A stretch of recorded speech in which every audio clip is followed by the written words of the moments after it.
I've been doing this for a very long time and I forget to unpress the mute button. But hello, hello, hello, and welcome to another episode of the Full Quota Podcast. My name is Mpho and I've got Tim Del Lace here. Remember, the Full Quota Podcast is your number one podcast, a cricketing podcast in South Africa. If you want to know all things that are happening in South African cricket, we will definitely talk about that. Please come to join us there. You can find us on Spotify. You can find us on Apple Podcasts. You can also find us on YouTube, on Twitter, as well as on Facebook. But today's a special day, Tim. We finally made it to our century. We are 100 episodes old. So congratulations on making to the century. Raise your bat. Raise your bat. Tim, thank you very much because this is your brainchild, and it's been working for 100 episodes. Long may we have a lot more. And I just want to say thank you to everybody who supported us. Keep doing so. Please sharing as wide as possible, and to the One World Sports Radio platform for having us and encouraging us to do this. But Tim, thank you very much for being such a great co-host for all the 100 episodes that we've had. Pleasure, mate. Pleasure. I won't lie. There were times where I wasn't sure we'd get to 50. Never mind 100. But it's good. It's good. I'm glad we got you. We've got this milestone. I'm hoping we've given the viewers and listeners a sort of a flavour of South African cricket.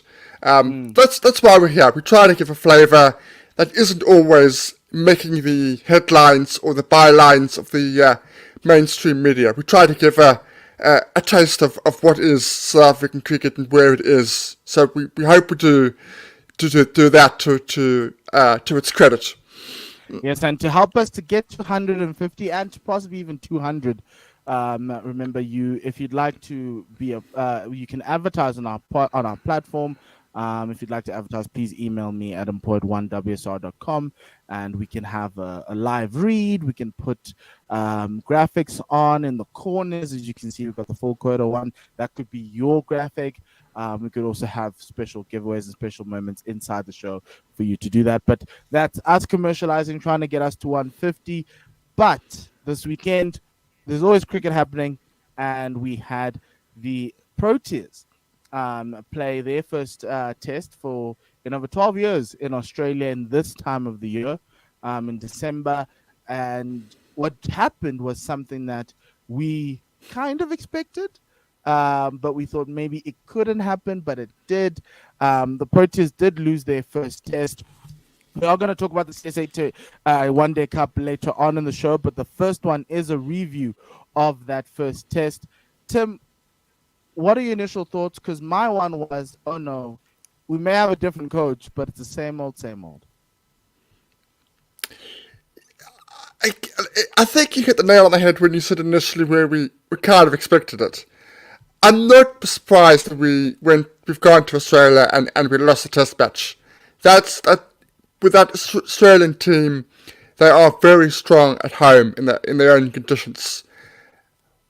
Losing inside 2 days, which was effectively the second shortest test match in history, whichever way you look at it, is not a good look. It doesn't matter which caveats you give. There are a couple of caveats, not many. Whichever way you look at it, it's not a good look for the Proteas. And Dean Elgar summed it up. He said, I actually don't know an awful lot that we did wrong. I actually need to reevaluate. I need these days, these extra days, to see exactly what happened in those under 2 days, because it really was a whirlwind. So, as you say, not surprised we lost. Surprised at the fashion. I'm surprised in the quickness of the loss. Yeah, I'm surprised. Look, obviously, when we saw the green mamba, I kind of felt, okay, it's another New Zealand type of situation. But just to recap what actually happened, just for everybody before we start jumping in and out of this. So essentially, South Africa lost the toss, and I think the toss is really important in this game. Australia put us into bat.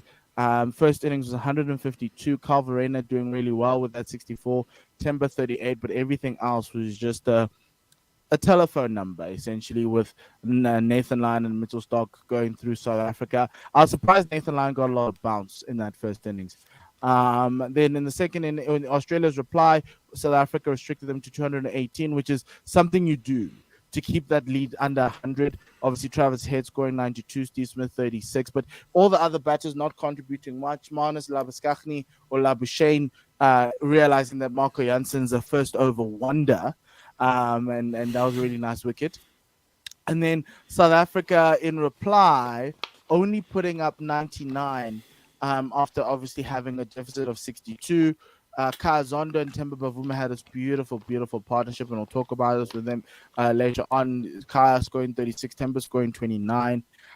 This time it was Pat Cummins who had South Africa in sixes and sevens, and Scott Boland coming in and out, being a really nice foil for them. And then finally, obviously, Australia just needing 35 to win. They got there not with ease, because Kagiso decided to show the world what was going on, and there was a lot of mental games being played. And from a mental standpoint, obviously David Warner, Usman Khawaja, to a certain extent Steve Smith, got some really great bowling from Kagiso. It was a really lovely spell there, Tim. But I know Dean was deflecting when talking about his batting lineup. He kept on making jokes in the press conference about, oh no, if our batting lineup can find something and come back on. But I look at this and I kind of figure out, I'm like, no, I don't think they can do this. I don't think they can, because South Africa's really struggled in the batting department in 2022 in the test arena. And I don't know what he's talking about, them getting their act together, because nothing's changed. It's all the same. And it's very interesting, because you would have thought they would have done something different. You would have thought they would have, because they're doing the same thing over and over again. It's just not working. And that's what I realized watching them bat. And it's like, okay, there's a little bit of different personnel, but it's just the same issues creeping up over and over again. I'm tired. Like, I don't know how to fix it. And I don't think we can blame the pitch, because on a flatter Melbourne track, we'll struggle to get to 250. Our biggest issue is always getting to 300. So, like, where do we go from here? What do you do when you look at it? Do we just let it go and say this team always starts poorly in test series, Tim? I think there have to be changes into the 11. Even if it's just one change, there has to be change. You cannot go into the next test and say, well, if we'd set them 100, we might have won the test match. That is possibly true. That is possibly true. But what would have done that? The bowlers, not the batsmen. So we would be stuck with exactly the same problems that we've had for 4 or 5 years. The inability in the batting, with very, very poor batting technical problems. If you just look at that partnership in the first innings between Temba and Verena, fantastic partnership. It was the right approach. It was a 98-run partnership. But Temba, on 38, misses a straight ball. Yeah. He played well, very, very well, but the ball didn't do anything. He left a gap, a gaping hole between bat and pad. Yeah. Russell played down the wrong line of the ball, when the ball, in both innings, didn't do anything. It didn't do anything. Saul Ervier, flashing at a wide one in the first innings, flashing at a wide one in the second innings. So he did exactly what he did at the first innings in the second innings. The only difference was the ball was shorter, where you would think the ball shorter, easier to leave. No, I would have played it. Mm-hmm. In Australia, you've got to leave those balls. You've got to leave those balls. So the problems with the batting are all technical areas. The top six are massive technical faults. Kyle Verena, fantastic 64, misses a straight one and naught, the second innings. Australia bowled well, there was no getting away about it, but they didn't bowl out of their skins, they just bowled well. The batsmen were really, really poor. And it's technical faults. Just a final point, I've said a long time, it's not Justin Summons. It's not Darren Benkenstein. It's not whoever was in before. Or Jacques It's Callis. it's not Jacques Callis. Because we've changed them every couple of years, getting somebody else in. It's technical faults. It is mental aspect of the game. It is Saul Hervé being 10 of 36, looking okay and thinking, you know what? I need to be in at lunch. It doesn't matter if I got 10 of 60 at lunch. It doesn't matter. I just need to be in. And not playing a wide one, getting caught gully. It is technical faults and mental application that is failing in South African batters. Would a seventh batter have helped? Because that's No. the other. No. Because he may well have... Tennis may well have made naught. He may well have made naught. As much as I said you could make an argument for Australia with the 4 pace bowlers, I do agree here with Algo when he says the problem is we don't have a 5th guy. They can just hold a bin end. We've got the medium pace. You got Tennis can bowl medium pace. Dean can bowl his left arm, but they're not actually 5th bowlers. They are like 4.5 bowlers. So for me, I don't agree that you go with a 7-4. You go with a 6 with a 5, despite the problems that they have.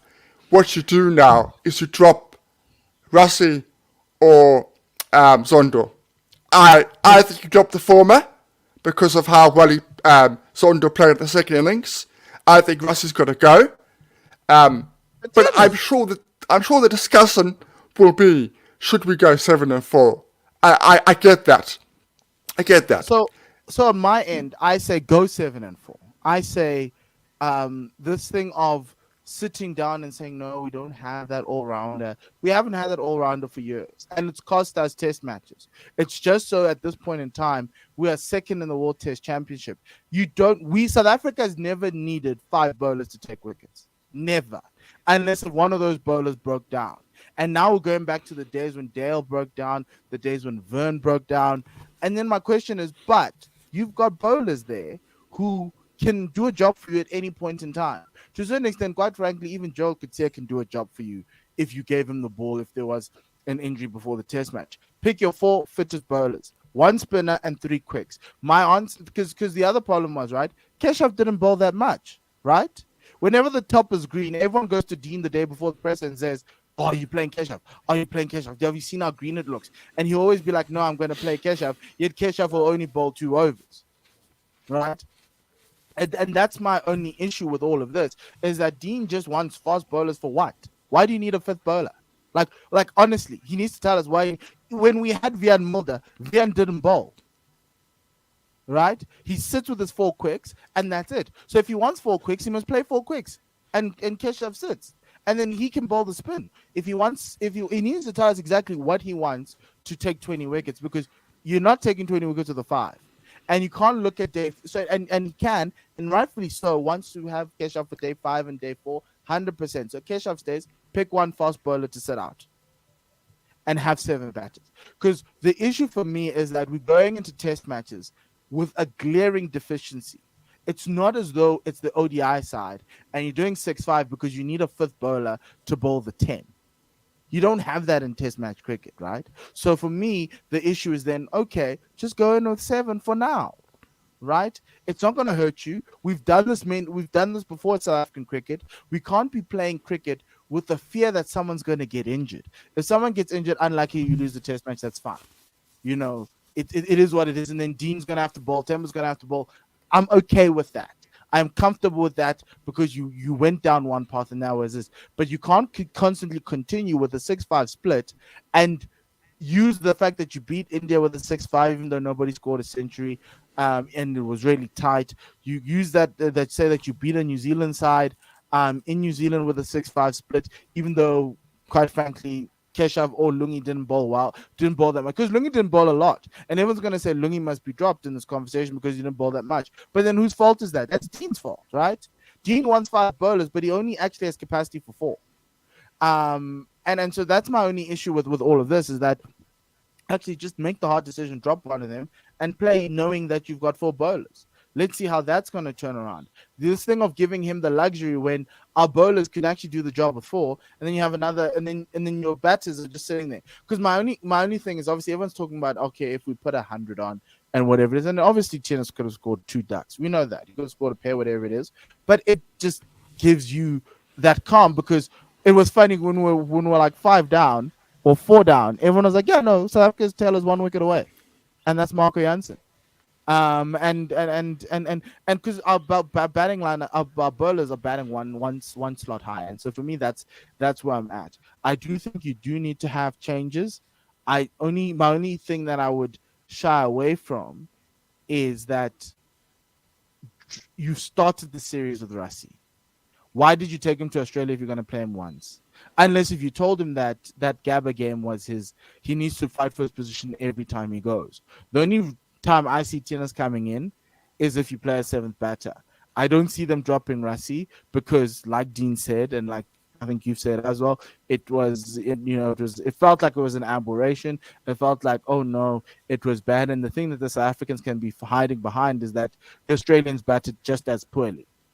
They had Travis Head who scored that 92. That was the game changer. But everyone else just batted just as poorly. So I'm with you, Tim. There needs to be changes. I just think that they're going to hide behind that when Rassie shouldn't have started that first test if you were going to drop him on the second one.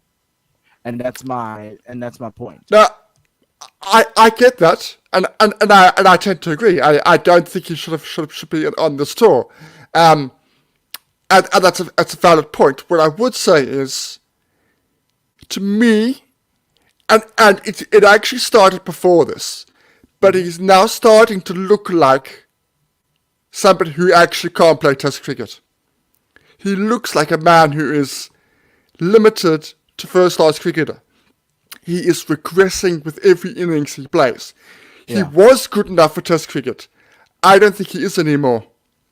I think there's something that is it's inherently locked in his game, and that he actually can't improve. He actually can't get out of that sort of that lock. His frame of mind, it's almost, I can play white ball, but I actually can't play this red ball stuff. The time has come, and I wonder if. I actually wonder if at the end of this tour, let's say he gets the next 2 tests, but at the end of the tour, he goes, you know what, I can play the next 3 years for the Proteas white ball. I can't do it for tests. I think that realization might happen. It might come to fore. Can I ask you this? Obviously, throughout the past 100 episodes, you've been bemoaning the fact that there's no batting coach, right? But seemingly, when we got a batting coach, Justin Salmons, Benkenstein before, these things are necessarily happening. What's the issue? Is it a head coach issue where the head coach is like, don't work on them? Because everyone will bemoan on Twitter, no, there's no batting coach, but he's there. Is he doing a poor job? Because I can't believe that Justin Salmons, who worked well before he went to the Proteas with the Lions, is now a scrub. Okay, let me be respectful. Yeah, well, that's an American term, but he's now all of a sudden fallen off the cliff in terms of batting coaching, the art of batting or batting coaching. I don't know what you call it. That's a difficult one because I don't think, if we're just to go back slightly, I don't think Darren Benkenstein is a bad coach. Mm-hmm. I don't think he was suited to the Proteas setup. I don't think he was a bad coach, but he had to go because the side was failing. In the same way that I don't necessarily think Justin Salmons is a bad coach. I don't know why he can't get the best out of the side. I can't answer that question. But it does go back to my original point for the last 12 months. The backroom staff is not strong enough. It's not good enough. And maybe they are where elements when Barcher was involved were. And I this might not be true, but it did seem that this was the case. This is my show. My show, and you are here to assist if I To be a need you. clones boy. Yes. You are here, and if I need you, I will call you up, and then we can have a discussion. That's the way it seemed like that. I like Malabongwe as a coach. I think he's done well previously at the Warriors and the SAO side. But again, I think a change needs to happen. So I don't mind if Malabongwe gets the full-time job. Perfectly happy with that. But Justin Summons cannot be the batting coach the next tour. He can't be. Who are you? Who Can't you be. want? Are there any batting coaches you'd like? The thing is with Cricket South Africa, Cricket South Africa doesn't have the money to play the big boys. That's the problem. So the Cricket South Africa is going to go within the system. Good coaches. Imran Khan is a good coach. Is he the man to transform the side in terms of their batting? I don't know. He's a good coach, but I don't think he is the answer to solve the batting problems. So I can't give you a name per se. That is out there, outside of going internationally, and I don't think Cricket South Africa wants to can afford that. So, but it needs to be a fresher outlook. So whoever gets the job, it has to go in a different direction. We have to go forward. If you go with the same guys, the same people, we are going to be stuck in the same problem. The problem, as we said, for the last 5 years, it's bigger than the individuals that are there, but something structurally is wrong. Something structurally is wrong. The main issue I have, the big issue, is you've got somebody like Aiden Markram walking out in Test cricket before the series, looking scared, looking unsure.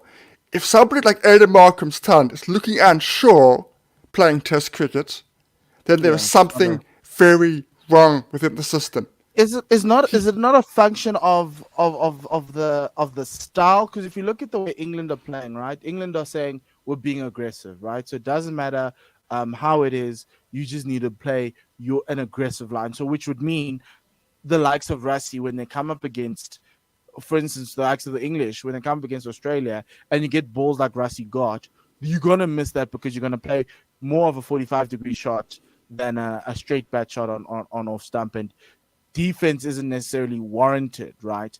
And so you're gonna get moments like this where you get balled out cheapishly. The problem is now in South Africa is they're not playing an aggressive style of football.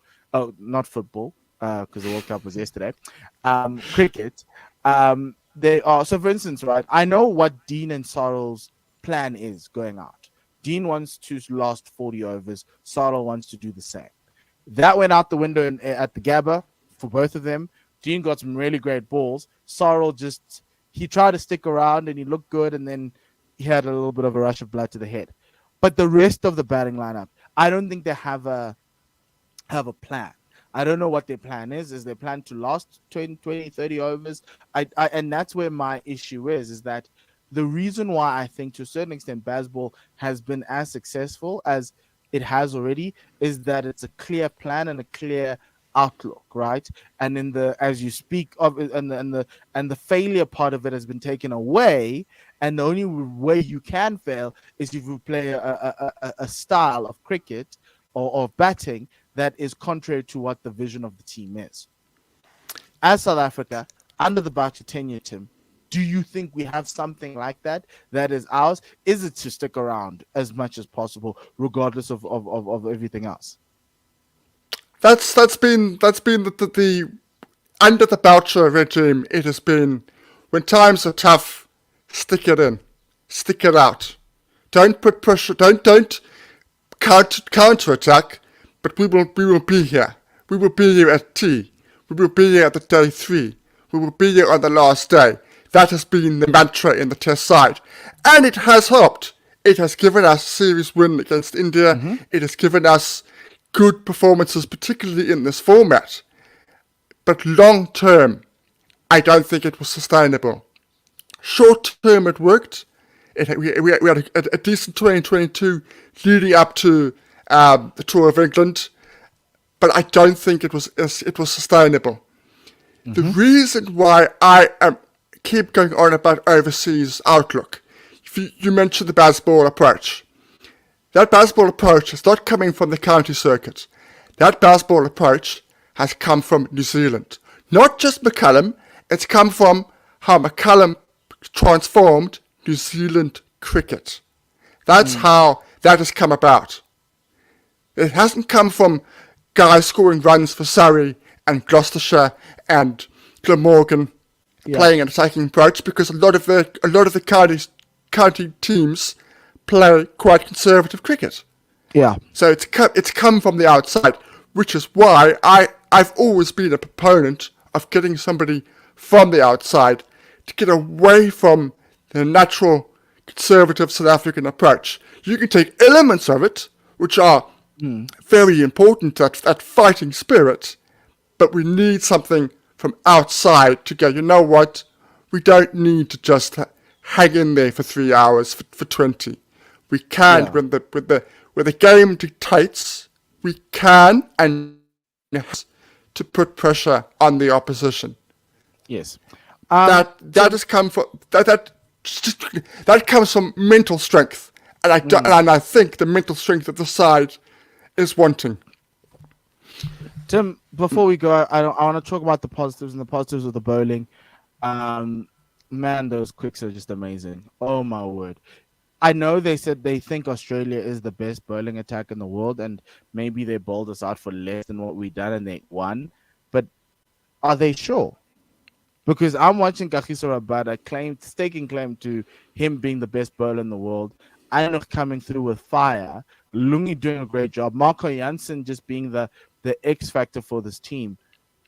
Like, I look at this and I think that if we are going to, we possibly could win one of the next two games just off of the back of these guys, and we just need obviously our batters to come through. But how great are these bowlers? To answer your original point, Australia are the best in the world in their own conditions. They are magnificent in Australia. They are, in my opinion, with Lion, they are marginally better than us.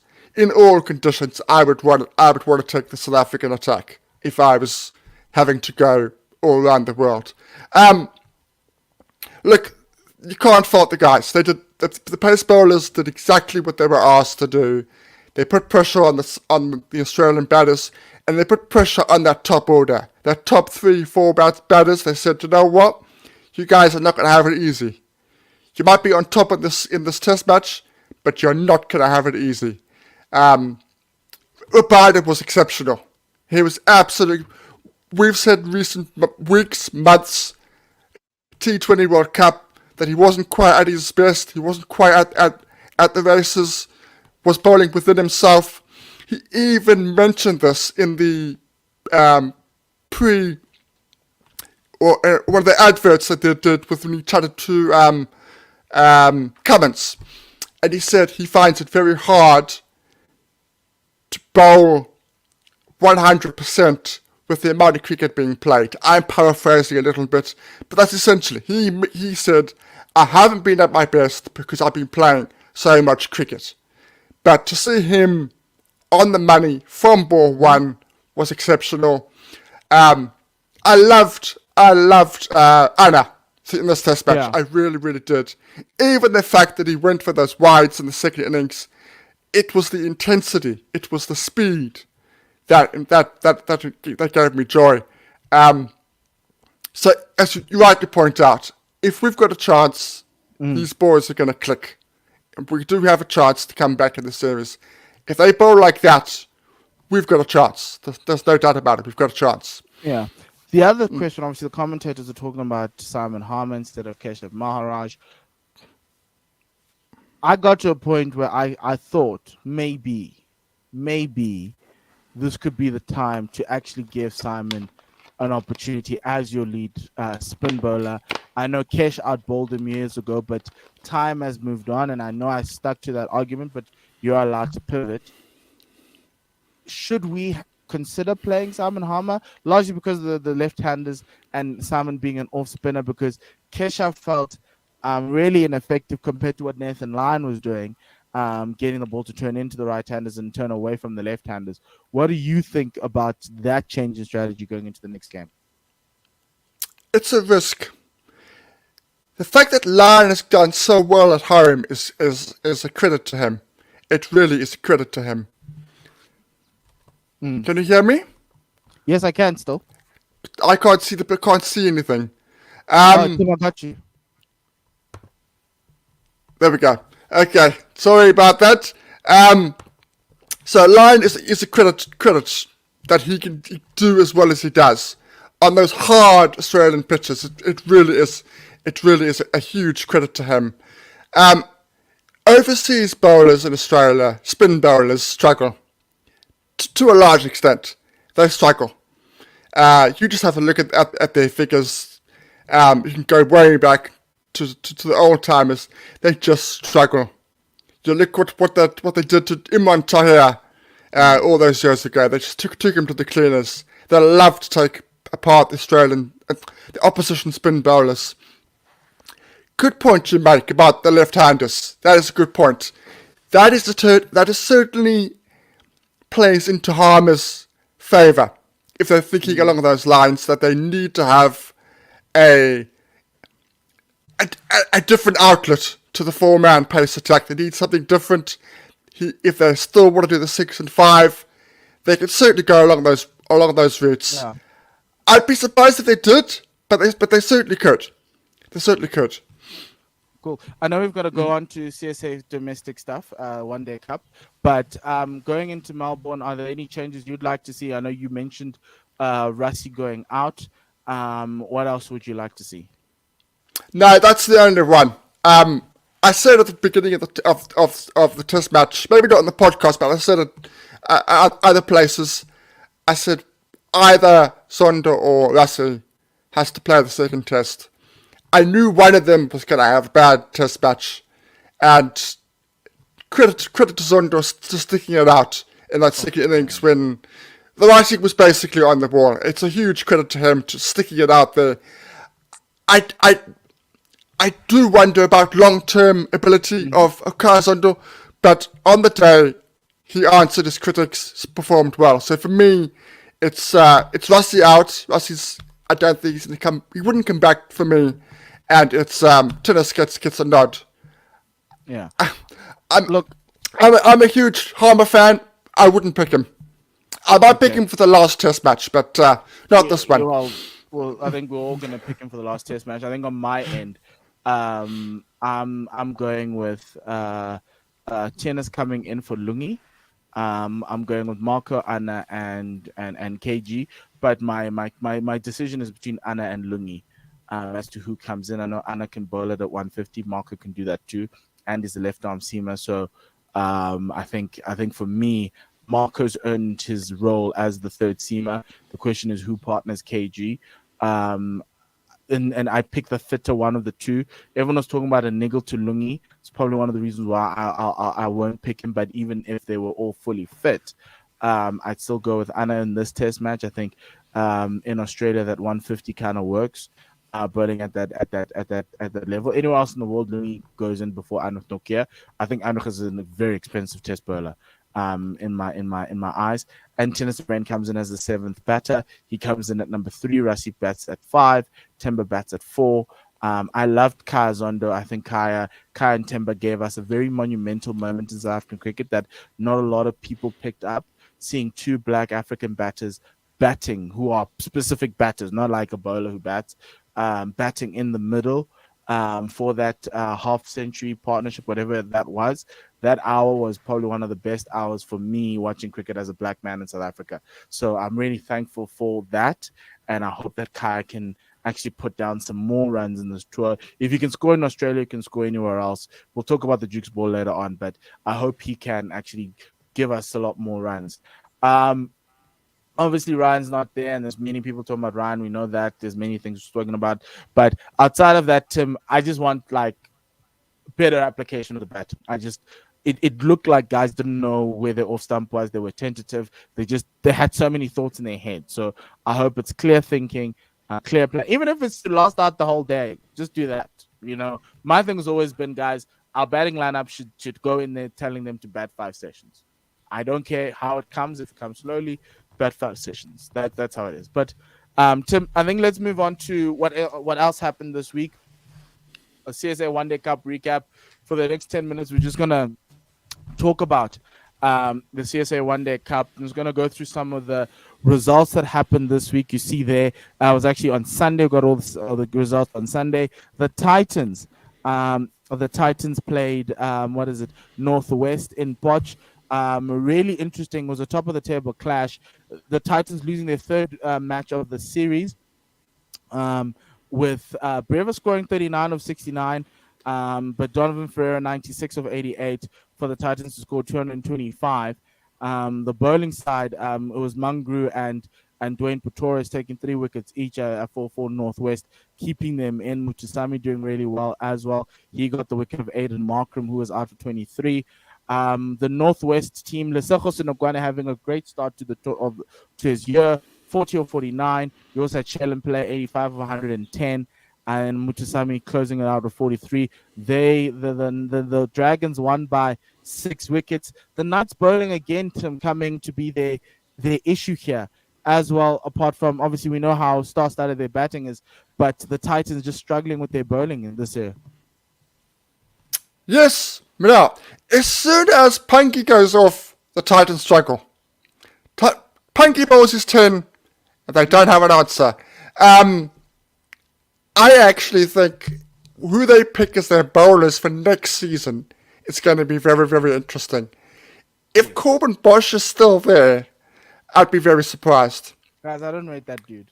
I'm sorry. I'd be very surprised. He's not producing the numbers. And if he's not producing the numbers, then maybe it's time. He's a one format player. He plays T20s really well. But everything else, he's not there. Do you just do a Cameron Delport and get a guy in for one format, even though you've got 16 spots?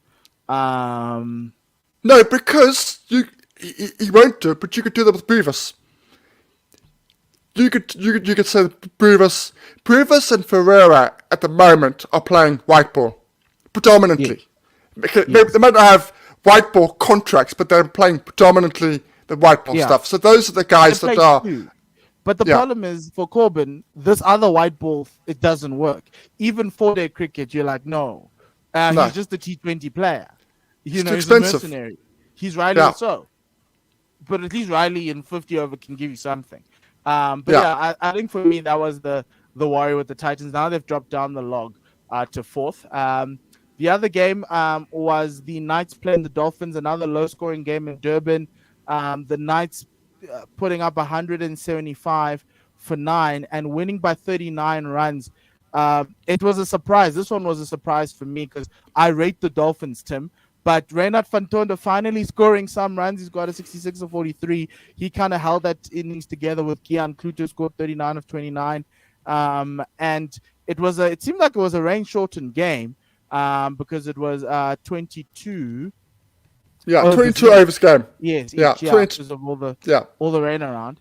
And chasing obviously Andile Petluguayo bowling really well, 4 for 35, and Bartman 3 for 37. The Dolphins in reply, John Smuts 38, Ruan de Swart 22. When was the last time I heard that name? Tsepang Ditolo, who used to play for the Tuskers, he scored 19, but there wasn't much to help them getting to 136. Patrick Kruger took 4 for 25. Aubrey Swanable 3 for 38. It was a spinner's paradise in that second innings there, Tim. Yeah, look, it was probably the only game that I didn't really see a lot of, if I'm honest. So I can't really comment. But the Dolphins' season has just been up and down. Win 1, lose 2. Win 1, lose 2. Jason Smith, he made 2 50s in a row. I was hoping he was going to start kicking it on now. He failed. I just think it was just a bad day at the office, affected by, of course, the shortness of the game. Yeah, the shortness of the game kind of fell into the level of the Knights. And the Knights win their second game in the tournament. That pushes them up the log. Warriors versus Boland. Oh, not Boland. The G-Bets Rocks.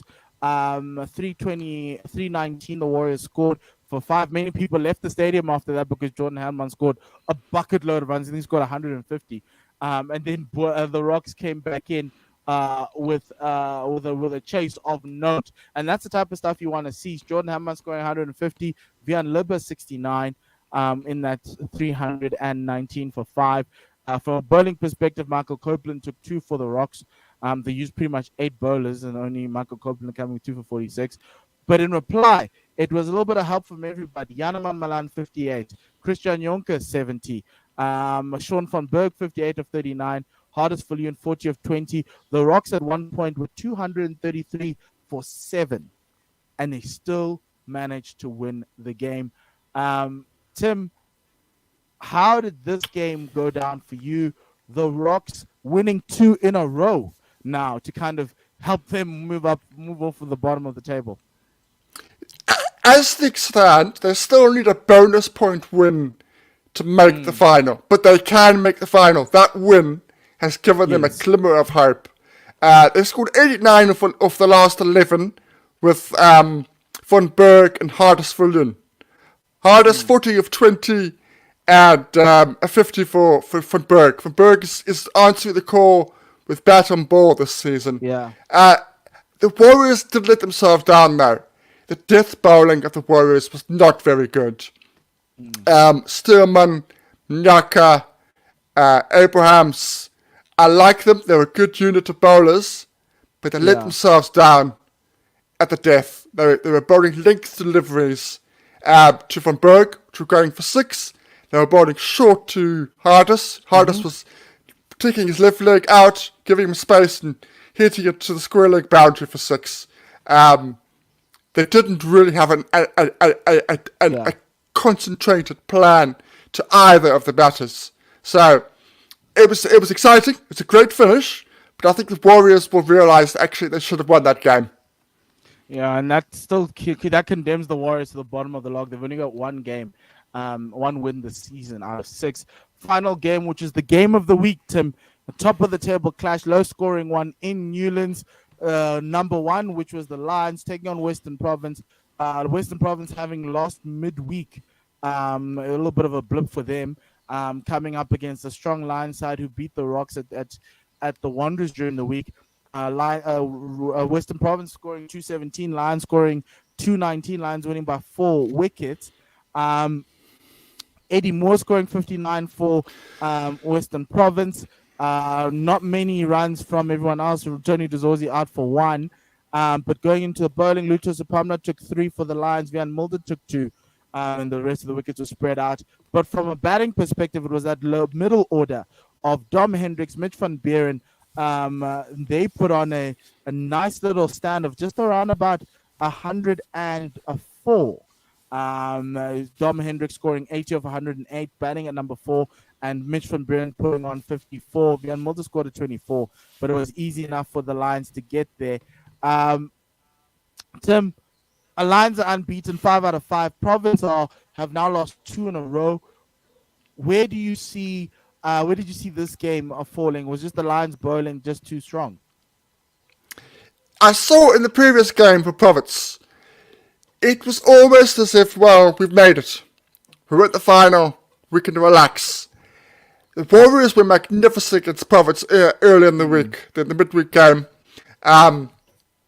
They had everything right, and they won that game fair and square. Province was short there. Province was short, and they were short again to that on Sunday, yesterday. They were really poor. It was a really poor performance, which included a comedy run out of Daniel Smith with both batsmen running into each other.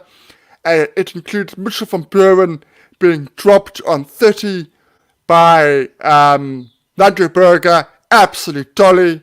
Mulder was dropped, absolute dolly by the 12th man. It was just a really poor effort from Western Province. Okay. And it actually puts it puts their chances of a final in doubt. And I think the chances of a home final are dead in the water, these 2 losses. I think that they need too many, mathematically not quite, but they need too many other things to work in their Yeah. favor for that to happen.